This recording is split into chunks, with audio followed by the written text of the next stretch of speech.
Well, we have a vlog for you today.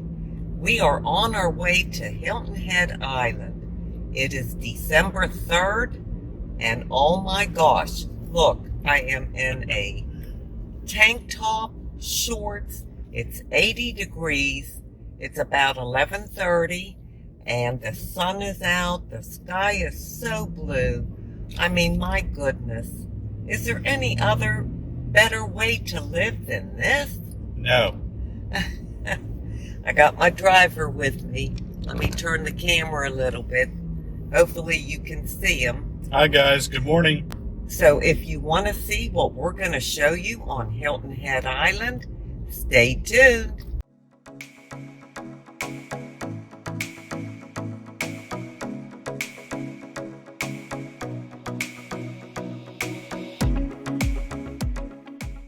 Well, hi everybody, and welcome to my channel.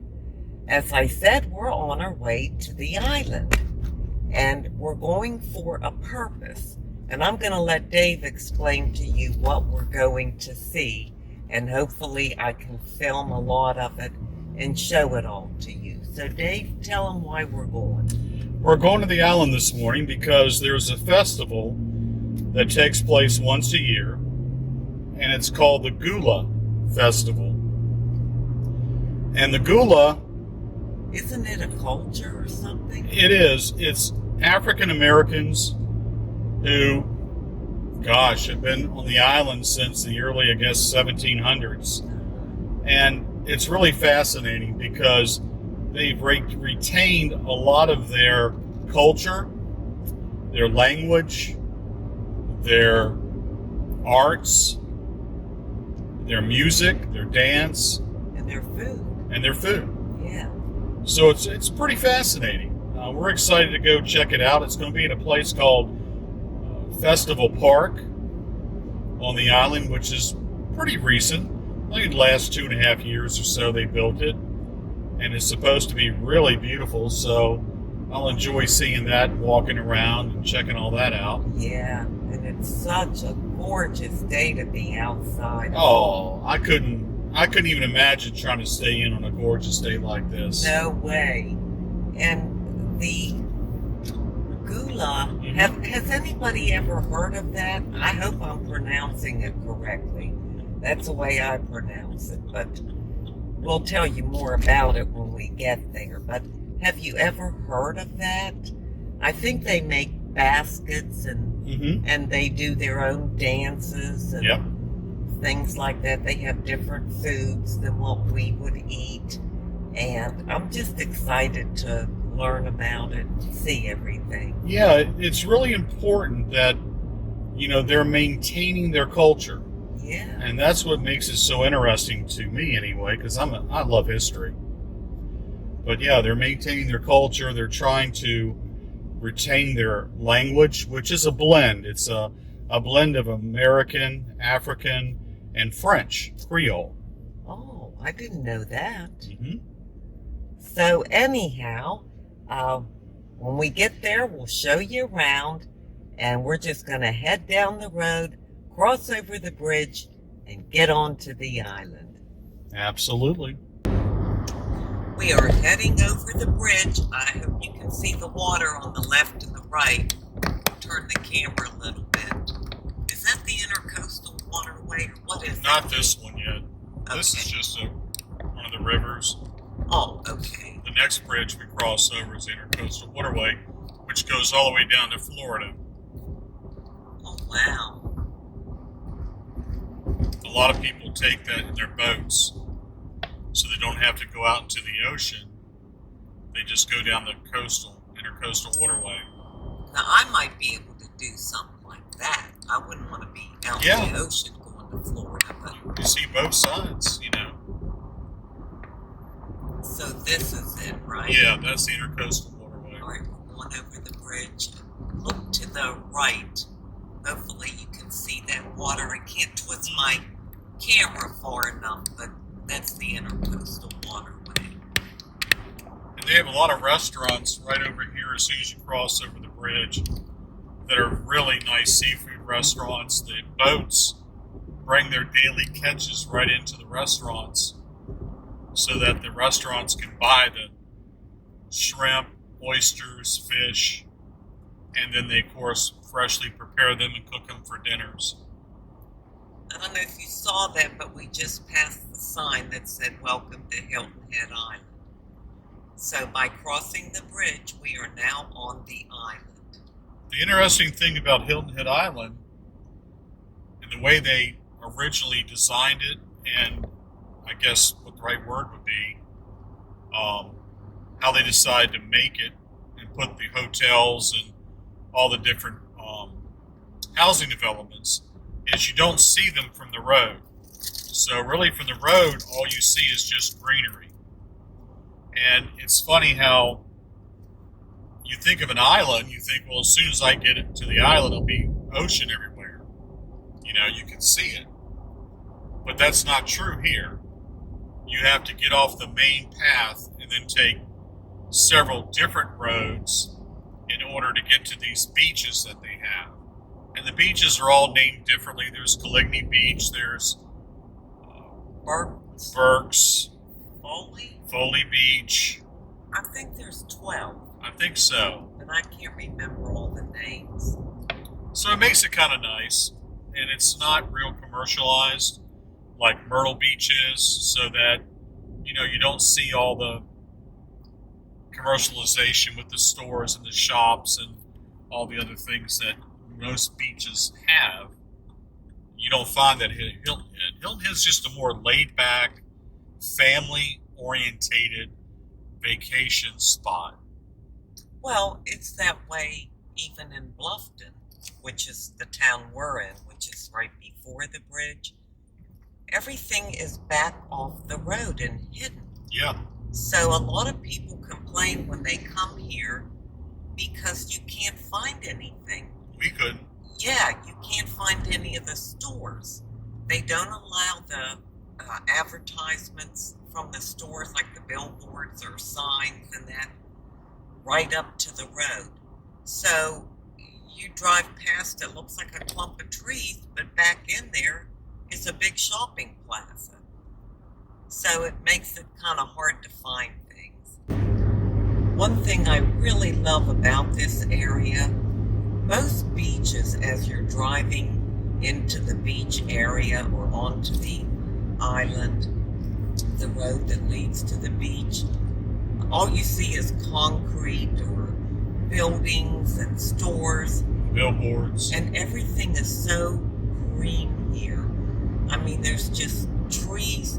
It looks like we're riding somewhere up north. It does not look like we're in the south. But that's what I love about this area. Well, we have arrived at Celebration Park. We're just pulling in, gonna try to find a parking place. Here we are walking up to the main gate to go into Festival Park, to go to the GULLAH Festival. It's the first time we've been here to the park. It's beautiful. Just really well done, and we were just impressed with everything about it. And here's the sign for the GULLAH celebration. And here's one of the posters. They do a poster every single year. Once inside, we were looking around. There's that beautiful Christmas tree. I wonder if they light it up at night. Could be. And we're just looking around, seeing what's out here in the event. We were a little disappointed there weren't more people. But again, they could have come earlier in the morning. We got there kind of later in the day. But you can see some of the booths here that were set up. They also had food trucks. And it just looked like a really nice day to have a good time.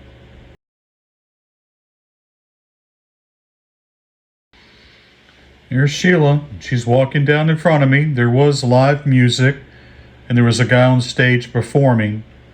Like I said, we've cut that out because we're afraid of copyright infringement.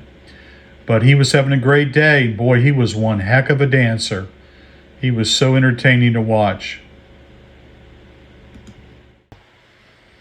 Here we are arriving at one of the first booths at the festival.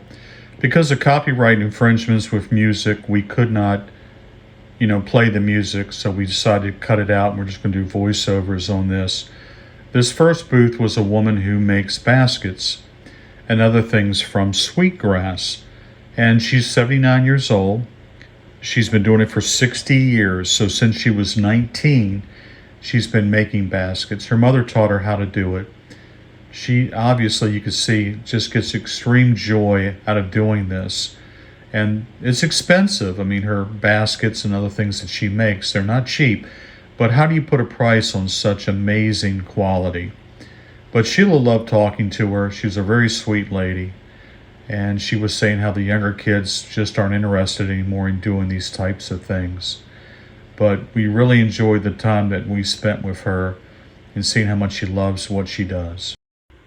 This booth, the woman made tea from rabbit tobacco.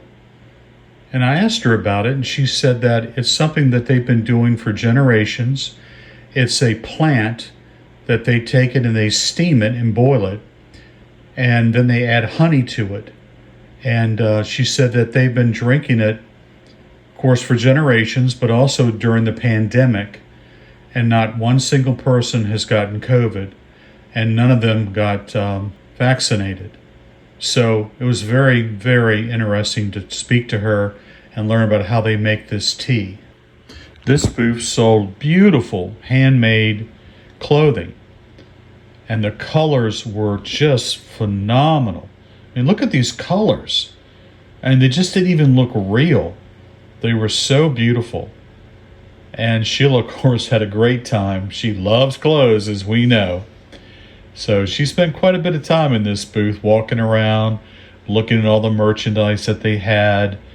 And they also had jewelry, purses. And Sheila, she's looking around. Guess what she finds? She finds herself a pair of sunglasses. And talk about bling. I mean, these things were total bling. Diamonds all around the outside of them. She just loved them. Look at her. The next booth we went to was called Teas and Tings. The woman working the booth was an employee, and she was telling us about the girl who actually designed these clothes. They all have the GULLAH logo and so forth on them. As she said, the girl, of course, is extremely talented, and she is a young girl, and she's really promoted the GULLAH traditional life. And she's been written about, and I think she's also written several books. And there she is. This booth sold costume jewelry, and Sheila loves her costume jewelry. So she spent a little bit of time at this booth and looking at the earrings and rings, and gosh, the woman had so many things. And everything was $5, which was pretty amazing. We were pretty impressed with that one. So Sheila looked over everything for a while and talked to the woman, and then decided to purchase some rings. And the ones she got were really pretty. But again, she really enjoyed just talking to the woman, finding out about her company, and she was really blown away again that it was just $5 for anything that was there. This booth had all kinds of candles, essential oils, all kinds of handmade products that they were selling. Just wonderful, wonderful scents. And they also were selling prints of the GULLAH tradition. And my gosh, the prints were just beautiful. Just amazing. The artist. Look at all the colors. And this is something called blessing beads. I'm not sure exactly what this is. I'll have to look it up online and find out more information on it. But it sounded interesting. Here was another booth of handcrafted items. They were little buttons, and you can take the buttons and you can interchange them in different pieces of jewelry. You can take a button and put it into a ring, a necklace, a bracelet, and they're magnetic, so they're interchangeable. So we thought that was pretty neat. What a great idea. It's so nice to see handcrafted things. It is very nice. Not many people do it anymore. Nope. They take the easy way out. Yep. But yours gonna last a lifetime. That's gonna last them a couple of months. If that, yeah, if that. You know, then they be right back hitting it again. Yeah, So, exactly. Absolutely. better to get it right the first time than have to go over it 2 or 3 times. Yeah. That's Take it. care, guys. Thank you nice so talking much. to you. You're welcome. Have a great Enjoy day. this beautiful day. You do. So how long we gonna have on for It's the pretty fascinating. They've got a last woman here who is very knowledgeable in the culture, and she's talking to everybody, giving like a little story from back when they were slaves and living on the plantations, and talking about, you know, things that they experienced and things that happened to them. And it's a very, very powerful presentation. And she's so knowledgeable of the history of the culture. And it's just a beautiful thing to witness. was busy. People was coming from every which way. I'm telling you, there was some of we's that was getting our passes to go on other plantation to visit with our loved ones on other plantations. And then there was other ones that was coming to read that they passed and give them a pass for come open for seaweed. And then you know there was Master and all of his family members coming down from West Virginia and coming from Georgia, Tennessee. They was coming from everywhere. And you know what? Christmas was such a special time for us. Not just for us, but also for the masters too. Now the masters thought it was a special time for them because they was having all their visitors coming in and things like that. But it was a special time for us because we did all the stuff Master tell us not to do the rest of the year. Because he didn't think we would want to do them then. So what better time to do them when he ain't think you gonna do them? Make sense? If it makes sense, say amen. That's how you say in church, you know, if it makes sense, you say amen. So all them things like learning how to read and write, that we could get our hands cut off, and sometimes tongues cut out, and eyes seared, and whippings, and even lynchings for learning how to read and write. We had what we call pit school. Tell your neighbor, say, pit school. Say it so, because we ain't want mass in them there. I was talking about no pit school. And it was exactly what I said. It was a pit that was dug down deep. And then we covered over and camouflage. And whoever know how to read the reading or write the writing would get down there at pit school and even learn the next one how to read the reading and write the writing. So you say somebody say A, Man. B, C. Oh, y'all got to do better than that. Say A, B, C. C. Oh, yes. 1, 2, 3. 3. Oh, when you learn and learn it, then that one sneak on out and the next one come down and get to learning. Oh, when they done catch the learning, then they make sure they pass that catching on to the next one. Because we have to pass them on. Because you know, power. You want that? Get knowledge. This is a poster that I got from my sister. She really wanted to come, but her back wouldn't allow her. She's had a couple back surgeries, and it's very, very hard for her to get moving and then to walk. She could have never walked this place, but she really wanted to come, so I got her this poster that she can put in her house. She's gonna love it. So what'd you think? I loved it. I did too. It was a great day. I wish they would have had more of the culture, Yes. of the things that they make.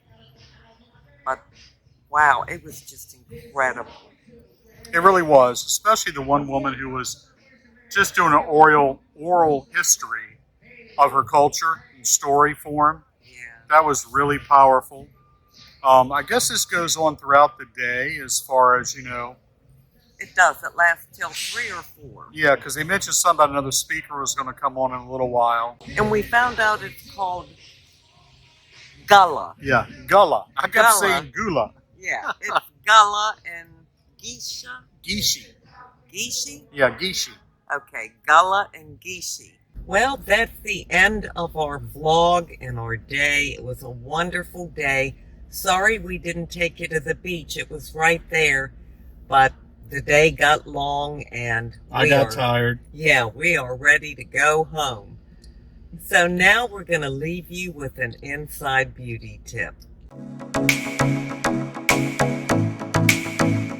Our inside beauty tip today comes from James 4:14. Why, you do not even know what will happen tomorrow.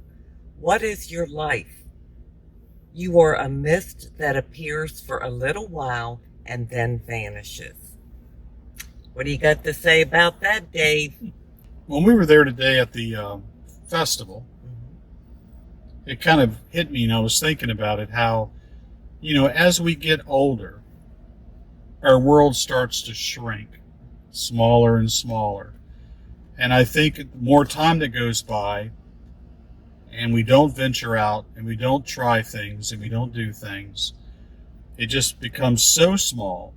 And then it's almost like we're afraid. We're afraid to venture out. We're afraid to try new things. And that's a shame, because there's so many things that we can learn, even at our ages. It's always, our minds need to grow. We need to learn more. Well, tomorrow is never promised to any of us. And I guess the point of this message is, and maybe we're all guilty of it. I know I have been, and same with you, Dave. Yeah. As we get older, we get comfortable in staying in our homes or doing what we do all the time. And sometimes you just have to get up and say, let's go do something. Absolutely. And really enjoy life, because this could be our last day. Yeah. And we have to make the very best of it. So I say, live life, enjoy life, Amen. Make the very best of it. And the next time that you're thinking about maybe going somewhere or doing something, try to push the thought aside that you'd rather just stay home and get out there and love the life you have one day at a time. I thank you so much for being here today. I truly do appreciate it. And I hope you really enjoyed this vlog, A Day in Our Life. Until we meet again, this is the old girl And the old guy. signing out. See ya. Bye, guys.